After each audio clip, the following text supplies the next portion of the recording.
जनतेचा अधिकारनामात जाणीव हक्काची या न्यूज चॅनल मध्ये आपले स्वागत आहे। मान्य सौ CS पाटील मलाबादे यांचा सेवानिवृत्त सोहळा मोठ्या उत्साहात संपन्न। दिनांक 30/11/2024 रोजी ताराबाई गर्ल्स हायस्कूल व ज्युनियर कॉलेज शहापूरच्या शिक्षिका मान्य सौ CS पाटील मॅडम यांचा शासकीय नियत वयोमानानुसार सेवानिवृत्त होत आहेत। त्या गेली 33 वर्ष अध्यापनाचे कामकाज सोबत विज्ञान प्रश्नपत्रिका तयार करणे, मुख्याध्यापक संघाच्या माध्यमाने इयत्ता 8वी विज्ञान अभ्यासक्रम तयार करणे, विज्ञान प्रज्ञाशोध स्पर्धा परीक्षा केंद्र संचालक म्हणून कार्य केलेले आहे। विज्ञान प्रेमी, अभ्यासू, हसतमुख विद्यार्थी, प्रिय, संयमी, शांत, सहनशील असणाऱ्या मलाबादे मॅडम यांचा सेवानिवृत्त व शुभेच्छा कार्यक्रम मोठ्या उत्साहपूर्ण व भावुक वातावरणात संपन्न झाला। यावेळी या कार्यक्रमाच्या अध्यक्षस्थानी माजी जिल्हा न्यायाधीश आदरणीय मान्य श्री राजेंद्र मलाबादे साहेब हे होते, तर प्रमुख उपस्थितीमध्ये ताराबाई गर्ल्स हायस्कूलच्या आदरणीय मुख्याध्यापिका मान्य सौ SP पाटील मॅडम तसेच जयवंतराव आवळे शिक्षण प्रसारक मंडळाच्या सर्व शाखा प्रमुख यांची उपस्थिती होती। त्याचबरोबर गुड मॉर्निंग ग्रुपचे अध्यक्ष मान्य श्री आप्पासाहेब पाटील यांचा सर्व ग्रुप, सर्व शिक्षक, शिक्षकेतर कर्मचारी, मलाबादे परिवार, हेरवाडचा पाटील परिवार, शहापूर नगरीचे अनेक प्रतिष्ठित नागरिक तसेच कला, क्रीडा, साहित्य व सामाजिक शैक्षणिक क्षेत्रातील सर्व मान्यवर उपस्थित होते। कार्यक्रमाची सुरुवात रोपाला पाणी घालून करण्यात आली, यातून विज्ञान निष्ठा दिसून आली। त्यानंतर मान्यवरांचे मनोगत यामध्ये चिरंजीव रुपेश पाटील यांनी आपल्या आईच्या कार्याची महती सांगण्यासाठी शब्द अपुरे पडतात असा उल्लेख केला। ताराबाई गर्ल्स हायस्कूलच्या आदरणीय मुख्याध्यापिका मान्य सौ SP पाटील मॅडम यांनी मनोगत व्यक्त करताना मलाबादे मॅडम यांनी आपल्या जीवनामध्ये शैक्षणिक कार्याला किती महत्त्व दिले यासाठी त्यांच्या कुटुंबाची साथ मोलाची होती असे सांगितले। शहापूर हायस्कूल शहापूरचे आदरणीय मुख्याध्यापक मान्य श्री HR कांबळे सर यांनी मॅडमच्या कार्याबद्दल सांगताना आरोग्याकडे लक्ष द्या, परदेशी फिरायला जा असा सल्लाही दिला। पर्यवेक्षक श्री BB पाटील सर यांनी मॅडमच्या कामाची चिकाटी घेतलेले कार्य पूर्ण करण्यासाठी अथक प्रयत्न याविषयी आपले मनोगत व्यक्त केले। गुड मॉर्निंग ग्रुपचे अध्यक्ष आप्पासाहेब पाटील यांनी पाटील परिवारासाठी प्रार्थना केली तसेच प्रसादान म्हटले। मानपत्राचे वाचन मान्य श्री MI मांगोरे सर यांनी केले। सौ CS पाटील व श्री SN पाटील यांचा सत्कार आदरणीय ताराबाई गर्ल्स हायस्कूलच्या मान्य सौ SP पाटील मॅडम यांनी शाल, श्रीफळ, बुके, आहेर व मानपत्र बहाल करून करण्यात आला। त्यानंतर ताराबाई गर्ल्स हायस्कूलच्या सेवानिवृत्त मुख्याध्यापिका आदरणीय सोळकुडे मॅडम यांनी आपल्या मनोगतातून मलाबादे मॅडम यांच्या जिद्द व चिकाटी याचबरोबर आपल्या कामातील आत्मीयता कशी आहे हे सांगितले। त्यानंतर सत्कार मूर्ती मान्य सौ CS पाटील मॅडम यांनी आपण 33 वर्ष शैक्षणिक अध्यापनाचे कामकाज करत असताना कोणतेही काम कमी दर्जाचे मानले नाही। सर्व विभागाचे कामकाज अगदी व्यवस्थितरित्या पूर्ण केले। शैक्षणिक कार्य करत असताना मला सासरच्या सर्व व्यक्तींचे सहकार्य लाभले तसेच माहेरच्या व्यक्तींचे सुद्धा सहकार्य लाभले असा उल्लेख केला। अध्यक्ष भाषण माजी जिल्हा न्यायाधीश मान्य श्री राजेंद्र मलाबादे यांनी आपली बहीण छाया हिच्या विषयी अनमोल विचार व्यक्त करताना शिक्षक हा आयुष्यभर शिकत असतो, तो कधीही सेवानिवृत्त होत नसतो असे अनमोल विचार व्यक्त केले। सूत्रसंचलन सौ MG शिंदे व श्री SV सोलगे यांनी केले। सरते शेवटी आभार प्रदर्शनाचे गोड कार्य मॅडमांचे पती तसेच आंतरभारतीय शिक्षण मंडळाचे सदस्य आदरणीय श्री SN पाटील यांनी मांडले। यावेळी आपल्या पत्नीसाठी सुंदर अशी कविता सादर केली। अशा प्रकारे अतिशय भव्य दिव्य असा सेवानिवृत्ती व शुभेच्छा समारंभ संपन्न झाला। याचबरोबर श्रीकांत पाटील, शांताबाई मिर्जे, प्रकाश पाटील, सचिन मोराडे, राहुल पाटील यांनी भावी वाटचालीस मॅडमांना शुभेच्छा दिल्या। सदर कार्यक्रमासाठी प्राध्यापिका वास्के मॅडम, सौ पोवार मॅडम, सौ गायकवाड मॅडम, श्री मानगावे सर, सर्व शिक्षक, शिक्षकेतर कर्मचारी यांचे मोलाचे सहकार्य लाभले। चला तर पाहूया त्यांच्या मुख्याध्यापिका, शिक्षक, शिक्षिका, नातेवाईक यांचे मनोगत।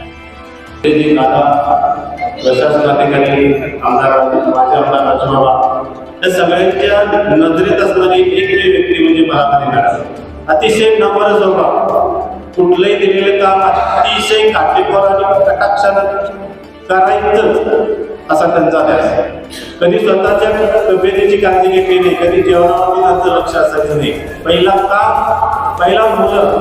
मुलांच्याकडे एवढं त्यांचा लळा लागलेला आहे की प्रत्येकाच्या हृदयामध्ये मॅडम काम असते। आणि आमच्या सगळ्यांच्या मध्ये देखील तशाच आहे. मॅडम साठी आपल्याला बऱ्याच लोकांचं वाचन आणि हेच मार्गदर्शन मला त्याची मोठी भूक म्हणून मला मध्ये मॅडम मिळाला. मला ते मॅडम आमच्या शाळेचा जे नातं आहे ते नातं असं आहे की डोळ्याने हात हाताला इजा झाली की डोळ्यात अश्रू येतात आणि अश्रू पुसण्यासाठी हात वर येतो. इतकं आतून आमच्या मनामध्ये बघितले आणि माझा मला वाटतं या ठिकाणी सुरुवातीला मला माझं कळून मी होतो थोडा माझा स्वभाव फार रागीट होता. बऱ्याच वेळा त्यांनी मला समजून घ्यायचा मोठा प्रयत्न केला. पण या कार्यक्रमानिमित्त अर्थात मी तुमच्यासाठी त्या विषयावर बोलून पण चुकून सुद्धा मला काही आपला थोडाफार त्रास झाला असेल तर थोडं मला समजून घ्यावं. कारण मोठी भेटी मला मांडलेला आहे आणि ही जी शाळा मला मॅडम आमच्याकडे साहेबांना दिली. माझ्या अगोदर केलं संस्थापक त्या सर्वांनी आमच्याकडे गोष्टी कशा दिल्या. पण शाळा फक्त वीट आणि मातीचं वीट आणि मातीचं इमारत आहे. पण त्या इमारतीमध्ये आपला उद्देश का त्या मलामध्ये मॅडमसारख्या शिक्षिकेने भरपूर ओळखला आणि त्याच्या जवळ माझ्यासारखे इतर बरेच शिक्षक तयार झाले. हा त्यांचा फार मोठा मनाचा मोठेपणा आहे. सहकार्य मला त्यांचं मिळालेलं आहे. त्यांची काम करण्याची कला जी आहे आणि त्या कलेतून आम्ही खूप काही त्यांच्याकडून शिकलेलं आहे. सुरुवातीला आम्हाला काही कळत नव्हतं. मी B Patil sir, HR Kamble sir, Nikam sir अशी आम्ही सगळी पोरकट मंडळी या ठिकाणी काम करत होतो. पण त्यावेळी मॅडमने आम्हाला सगळं काम कशा पद्धतीने करायचं हे मॅडमने त्यावेळी आम्हाला शिकवलं. खरोखरच मॅडम तुमचं काम उल्लेखनीय असं आहे. मॅडम एवढी वर्ष तुम्ही सेवा केलेला आहात. तुमचे एखादं जर काम मॅडमना मी सांगितलं तर ते काम कसं सगळ्यांच्याकडनं करून घ्यायचं, त्याचबरोबर त्या कामाचा शेवट कसा करायचा आणि ते काम चांगलं कसं करायचं हे जर शिकायचं असेल तर ते आपण मॅडमांच्याकडून शिकून घ्यायचं आहे. फिरायला जावं, पूर्ण भारत देश आणि पूर्ण जग त्यांनी फिरावं. मगाशी त्यांच्या चिरंजीवांनी सांगितलं की छंद जोपासावे, हे करावं ते करावं. ठीक आहे, त्याच्या पुढे जाऊन सामाजिक काम, राष्ट्रीय काम. तुम्हाला माहित आहे मॅडम, अजून एक विद्यार्थ्यांना फी भरायचे पैसे नसतात अशी अवस्था आहे.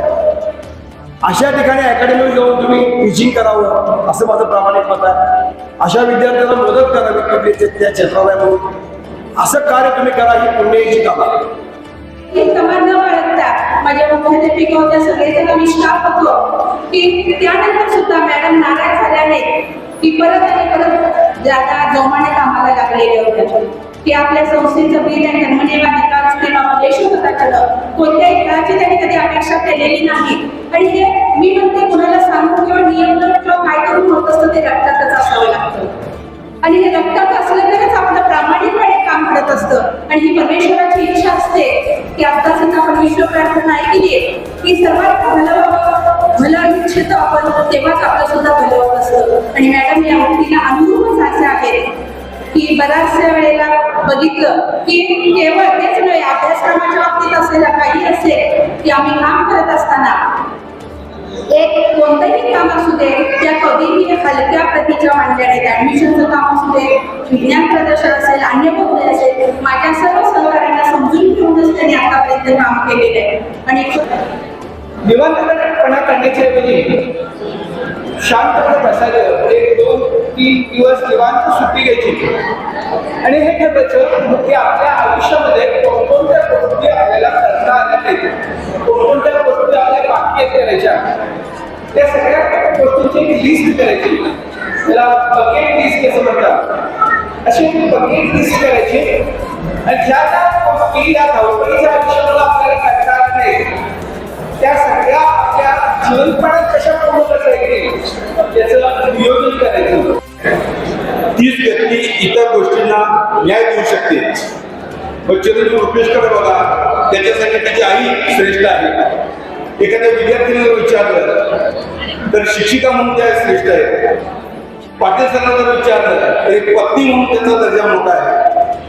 थोडक्यात काय सांगायचं की एक माणूस म्हणजे मॅडम एका कुठल्याही चौकटीत न अडकता त्यांनी त्या ठिकाणी सर्व भूमिकांना त्यांनी स्पर्श केला, म्हणून आज त्यांचा यथोचित असा त्याचा सन्मान होतो. या ठिकाणी तुमचे मॉर्निंग वॉकचे त्यांनी सुद्धा फार चांगलं त्यांनी सांगितलं, आपल्या आरोग्याकडे लक्ष द्या वगैरे सांगितलं.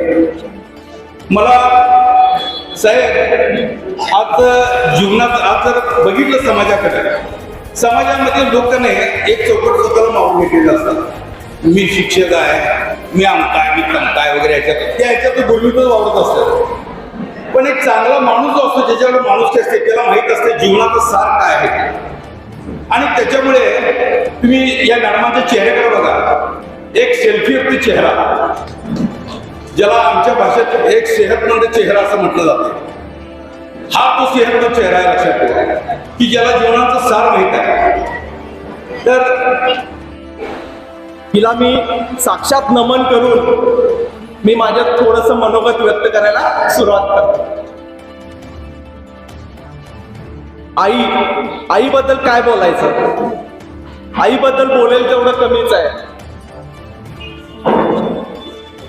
स्वतः मरण यात्रा सहन करून जी आपली जीवन यात्रा चालू करून देते ती म्हणजे आई असते. आणि आज गेले 33 वर्षाच्या या सेवेमधून माझी आई निवृत्त होत आहे. हा दिवस म्हणजे असा दिवस आहे की आम्हाला सुखाचा पण दिवस आहे आणि एक प्रकारे दुःखाचा पण दिवस आहे. साधारण म्हणजे माझ्या आईने खूप कष्ट घेतलेले आहेत. 30 वर्षापूर्वी माझा जन्म झाला आणि तुम्ही कल्पना करा, माझे वडील शिक्षक, माझी आई शिक्षिका, दोघेही जॉब करणारे आणि दोघेही जॉब करून माझा सांभाळ केलेला आहे. माझी आई आणि मी बाळ असताना माझी आजी सुद्धा या शापूर हायस्कूलमध्ये यायचो, कारण या बाळाला दूध पाजायला पाहिजे. मग आई माझी शिकवत आधी मध्ये जेव्हा गॅप मिळेल तेव्हा बाळाकडे लक्ष द्यायला यायची. मी या शापूर हायस्कूल, ताराबाई हायस्कूल या मातीतनच वाढलेलो आहे.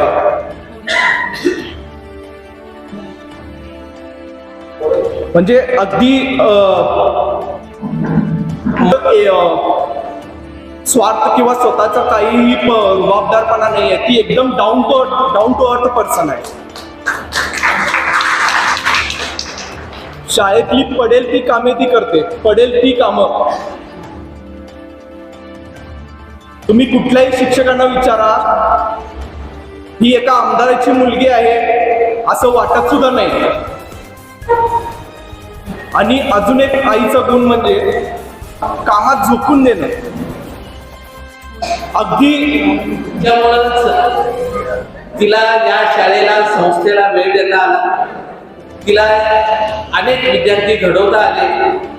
एक समाजकार्य का असेना, पण एक समाजामध्ये आपल्याला जे काही आपलं स्वतःच देणं असतं, आपलं एक कर्तव्य समजतो, अशा या सर्व गोष्टी ज्या आहेत ह्या तिनं पार पाडलेल्या आहेत. आणि अगदी यशस्वीरित्या तिनं ही 33 वर्षी जी सेवा केलेली आहे, ही अशीच अखंडपणे सेवा जी आहे ती पुढील काळात सुद्धा करेल, असं मी माझ्या सर्व कुटुंबांच्या वतीनं तिला मी शुभेच्छा देतो. आणि मी शब्द तू, गीत तू, श्वास तू, विश्वास तू, अर्थ दिला जीवनास तू, माझ्या सोबतीचा प्रवास तू, माझ्या सोबतीचा प्रवास. स्वप्न तू, आभास तू, स्वप्न तू, आभास तू, प्रेम स्नेहाची आरास तू, प्रेम स्नेहाची आरास तू, जीवन प्रगतीचा प्रयास तू, संसाराचा विकास तू, संसाराचा विकास तू, प्रीतीचा मंद सुवास तू, प्रीतीचा मंद सुवास तू, जीवनाचा एक ध्यास तू, तूच पत्नी तूच प्रेयसी माझ्या जीवनी श्वास. कोणतेच अधिकारनामा जाणीव हक्काची या न्यूज चॅनलला लाईक, शेअर व सबस्क्राईब करण्यास विसरू नका व सदैव रहा अपडेट. जाहिराती व बातमीसाठी आजच न्यूज चॅनलशी संपर्क साधावा. 80 87 820 897.